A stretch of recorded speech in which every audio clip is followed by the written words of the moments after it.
Invented in the middle of the 20th century, instant film made photographic images appear instantly. Well, almost. The picture appeared in minutes. No more waiting for days for film to be processed. Even in a world of digital cameras, instant film is still getting plenty of exposure. With instant film, you can watch an image develop before your very eyes. No film lab or digital printer necessary. Just say cheese and wait to see what develops. In this case, a picture of bloke in a striped shirt with glasses and a rather fetching moustache. It's one for the photo album. Many decades after its invention, instant photo development still seems magical. Making the magic happen is a many-layered process that involves multiple materials and chemicals. Production begins with the film negative.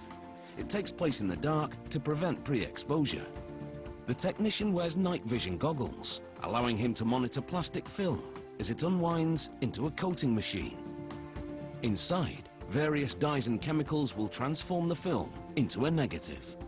They switch the lights back on briefly for our camera. The film travels up and down towards the coating machine. This system prevents any slackening as it's fed in.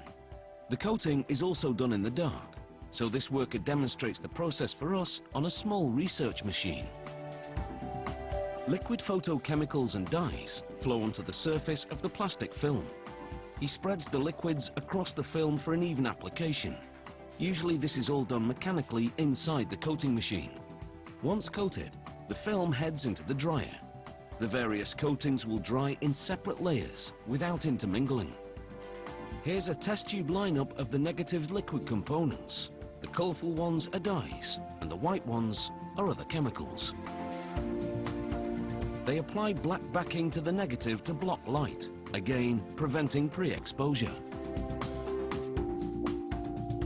The negative travels 80 meters through the dryer. Hot air dries the chemicals on the surface of the film. Once again, it all happens in the dark to protect the light-sensitive film. Coiled up and packed into sealed drums, the color negative material is now on its way to a second factory to be assembled into the instant film pack. Upon arrival, they thread the negative onto a machine along with other materials for the film pack. They include a plastic base material called the mask and the positive paper that receives the photographic image from the negative. The materials are steered towards assembly stations by a system of rollers. Here are the materials that need to be assembled. The mask is on the far left and the negative is in the middle. The negative heads towards a series of hot presses. One press laminates a plastic spacer called the rail onto the negative.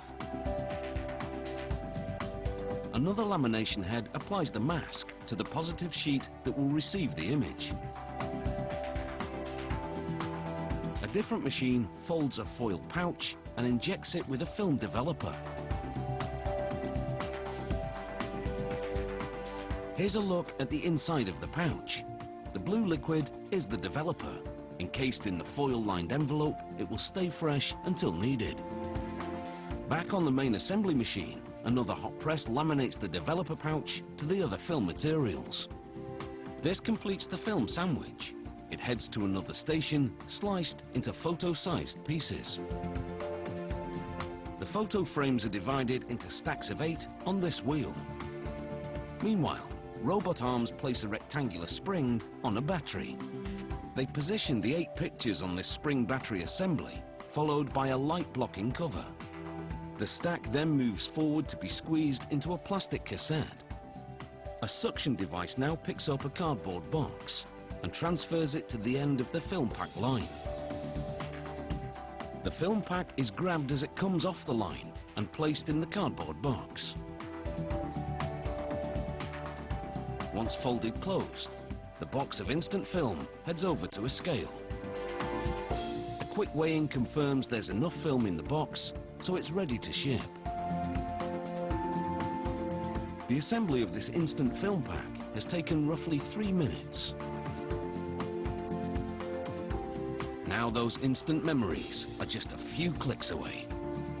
Oh yeah, I remember that. Those were the days.